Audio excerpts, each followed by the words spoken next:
안녕하십니까. 전농 동지 여러분, 공공농업 실현을 위한 농민기본법 제정에 대해 말씀드리겠습니다. 공공농업 실현은 시대적 요구하고 일치되어 있습니다.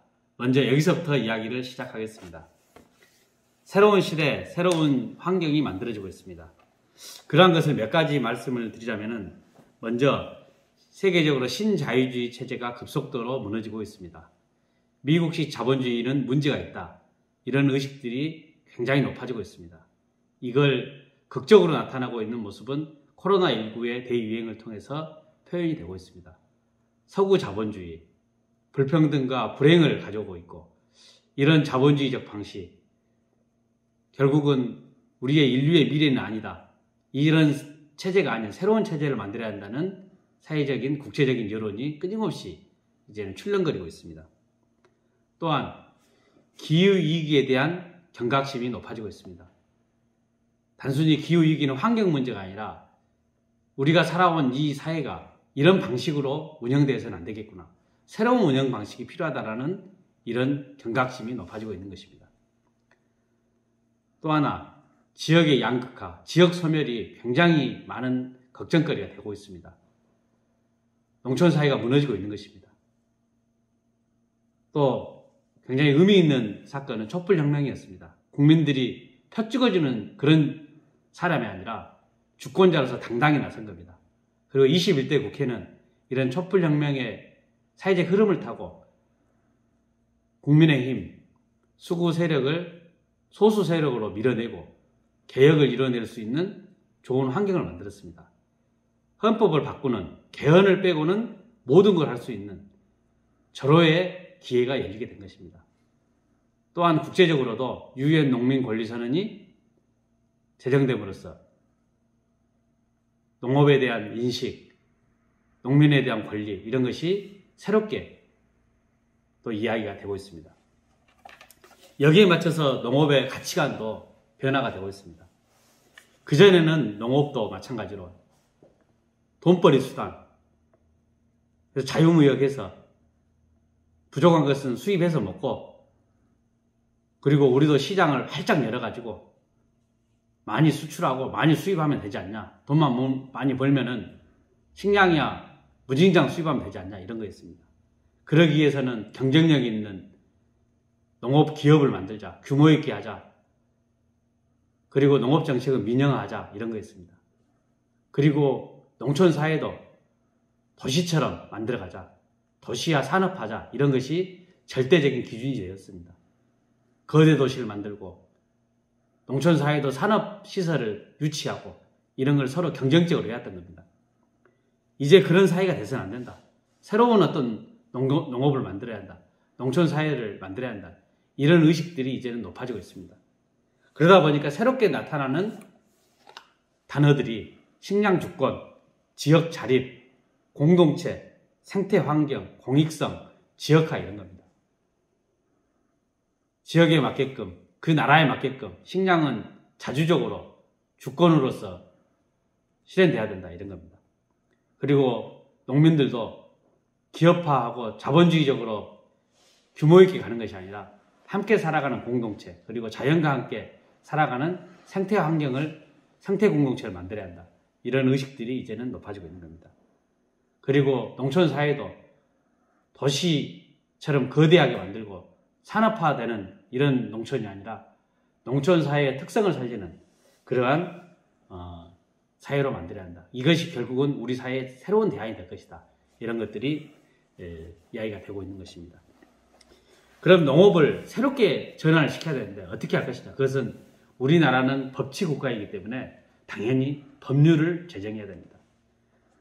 지금 현재 농업에 적용되고 있는 법은 농업식품산업기본법입니다. 이 농업식품산업기본법은 2000년대 초에 만들어졌습니다. 2000년대 초는 어떤 시절이냐.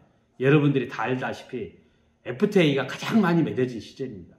그러다 보니까 이 농업식품산업기본법은 시장 개방, 시장 원리가 철저히 중심이 된 법입니다. 이제 이런 법으로는 새로운 사회를 만들 수 없게 된 것입니다. 낡은 농업 체계인 겁니다. 이제 봄이 되고 있습니다. 봄이 되면 겨울옷을 벗고 새로운 옷을 입듯이 새로운 시대에는 새로운 법을 만들어야 합니다. 농업법을 만들어야 합니다.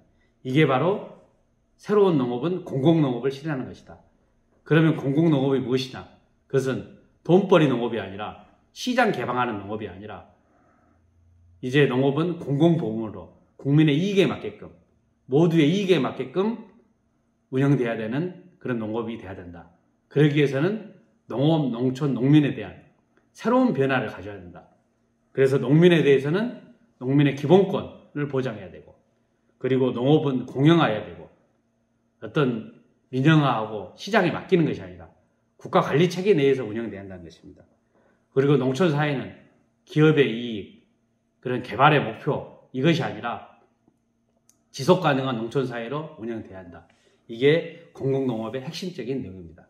이걸 실현하기 위한 4가지 의제를 대략 말씀드리자면 크게 농산물, 농지, 농민, 농촌이 여기에 해당됩니다. 농산물에 대해서는 주요 농산물 공공수급제를 통해서 식량 주권을 실현해야 됩니다. 농민들이 생산하는 농산물에 대해서는 국가가 철저하게 생산체계, 공급체계, 소비체계를 국가 체계 내에서 운영을 해야 됩니다. 그래서 농민들에게는 생산비를 보장하고 소비자들에게는 농산물 가격의 폭등에 어려움을 겪지 않도록 해야 된다는 겁니다. 그리고 식량 자급률을 이제는 국가가 책임지고 안정적으로 달성을 해야 됩니다.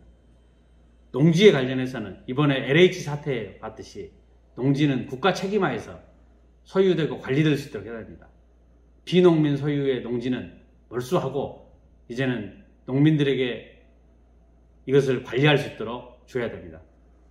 그리고 농민들에게는 기본권, 즉 농산물 가격 결정권, 농업 정책 결정을 할 때 참여할 수 있도록 해야 됩니다. 그리고 기본 생활을 보장해야 됩니다. 농민들의. 농사만 지으면은 먹고 사는 데는 지장이 없을 수 있도록 기본 생활을 보장을 해야 됩니다. 그리고 농촌은 지속 가능한 농촌이 되기 위해서는 주민들의 행복 추구권을 보장해야 됩니다. 기업의 이익을 먼저 우선한 것이 아니라 거기에 살고 있는 주민들의 권리를 우선해야 됩니다. 이것을 실현하기 위해서는 결국은 농업, 식품산업기본법을 전부 개정해서 농민기본법을 제정해야 됩니다. 이 농민기본법에는 저는 이런 것들이 담겼으면 하는 겁니다. 여러분들이 앞으로 계속 토론했으면 하는 겁니다. 첫째는 기본 원칙을 바꿔야 됩니다. 현재 농업식품산업기본법의 원칙은 시장경제 원리를 분명하게 명시하고 있습니다. 이것을 폐기시키고 앞으로 농업은 공공의 이익에 맞게 운영한다는 것을 명시해야 됩니다. 그래야만이 공공농업을 실현할 수 있는 법적 기초가 마련이 되는 겁니다. 두 번째는 농민들의 권리를 법에 명시를 해야 됩니다. 농민들의 교섭권, 즉 가격 결정에 참여할 수 있도록 해야 됩니다. 그리고 농민들의 생활을 공무원 수준에 육박할 수 있도록 보장을 해야 됩니다. 세 번째로는 식량 주권을 명시해야 됩니다. 주요 농산물 공공수급제를 실시하고 식량 주권을 실현하기 위해서 식량 자급률 목표치를 의무사항으로 분명하게 명시를 시켜야 됩니다. 그리고 네 번째는 무분별한 시장 개방을 중단한다는 것을 법률에 명시해야 됩니다. 다섯 번째, 농지의 공영화를 명시해야 됩니다. 경자유전 원칙을 선언적으로 명시하는 정도에 불과합니다. 현재는. 이것이 아니라 농지의 공영화를 명시함으로써 그리고 비농민 소유를 금지한다는 것을 분명하게 법에 명시를 해야 됩니다. 여섯 번째는 농민수당을 법제화시켜야 됩니다. 농민수당을 지자체 사업이 아니라 이젠 국가사업으로 농민기본법에 담아내야 됩니다. 일곱 번째는 농촌사회의 지속성을 위해서 기업의 권리보다 주민의 권리를 우선해야 한다는 것을 반드시 법에 명시를 해야 됩니다. 여덟 번째는 농업재해에 대한 국가적 대책을 또한 명시해야 됩니다. 기후위기를 통해서 보았듯이 농민들이 가장 큰 피해를 보고 있습니다.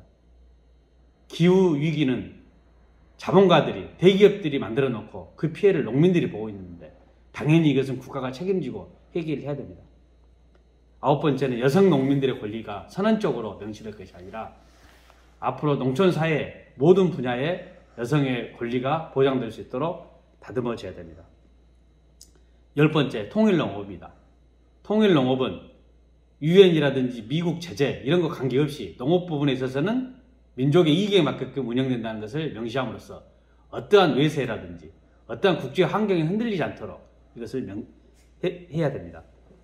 그리고 11번째로 농민기본법을 제정을 할 때 정의를 바로 세워야 됩니다. 농업인 이런 용어들은 이제 없애야 됩니다. 농민으로 정의를 해야 되고 농촌, 후계농, 귀농인 이런 것도 다 바로 잡아야 됩니다. 그래야만이 농업정책을 바로 세울 수 있는 기초가 만들어집니다. 기타 농업인의 날 11월 11일로 되어 있는데 농민의 날로 바로 잡아야 됩니다. 그리고 대기업 농업 진출도 금지할 수 있는 것도 내용을 담아내야 됩니다. 이런 등등 농민기본법에는 다양한 내용들이 들어갈 걸로 생각이 됩니다. 이 농민기본법 제정, 즉 공공농업 실현은 농업혁명을 실현하는 겁니다. 그동안 1950년부터 2020년까지 70년 농업을 이제 갈아엎고 새로운 100년을 준비하는 농업혁명을 시작하는 사업입니다. 그리고 이것은 우리 전농이 그리고 민중이 진보집권, 농민집권을 통해서 완성되리라고 생각합니다. 1, 2년 안에 완성되는 이런 단순한 단기간적인 사업이 아니라 우리 농민운동이 모든 힘을 써서 반드시 완성돼야 될 이런 사업이라고 생각합니다. 장기적인 방향을 가지고 하나하나씩 전진시켰으면 하는 겁니다. 이를 위해서 우리가 직접 나서야 됩니다. 여러분들 민주당의 모습을 보고 있듯이 민주당에게 맡겨서는 하나도 되지 않습니다. 오히려 후퇴해버립니다. 농민 스스로 나서서 공공농업 실현을 위한 농민기본법 제정운동에 적극 나섭시다. 그리고 이것은 농민들 부문별로 과제별로 적극 자기의 내용을 가지고 나서야 됩니다. 축산인은 축산인의 과제를 가지고 귀농인들은 귀농인들의 자기 과제를 가지고 여성농민은 여성농민의 과제를 가지고 그리고 현재 싸우고 있는 풍력 태양광 문제로 고통받고 있는 농민들은 자신의 문제를 가지고 나서야 됩니다. 이걸 통해서 농민기본법 제정을 통해서 자신들의 문제를 해결하는 이런 길로 하나씩 만들어가고 그 길로 우리 모든 농민들이 뭉치리라고 믿고 있습니다. 이걸 하기 위해서 우리는 먼저 전농부터 농민기본법 제정운동에 공공농업 실현운동에 모두가 하나같이 나서야 됩니다. 그리고 나아가서 짧게는 11월 민중총궐기에 공공농업 실현을 위한 범국민운동으로 그리고 농민 대중운동으로 더욱더 키워나가야 됩니다. 이를 위해서는 전농뿐만 아니라 농민단체 그리고 농업을 사랑하는 전문가들, 소비자단체 모든 단체들을 모아서 공공농업 실현을 위한 힘있는 이런 연대기구들을 구성할 수 있으라 생각합니다. 그걸 바탕으로 해서 우리 공공농업 실현은 단순히 농민의 문제가 아니라 모든 국민의 문제, 국가적 문제로 발전시켜 나가서 짧게는 대통령 선거, 지방선거에서 이런 문제들이 국가적으로 중요하게 다뤄질 수 있도록 함께 힘을 모아야 한다고 생각하고 있습니다. 이야기 들어주셔서 감사합니다. 이상입니다.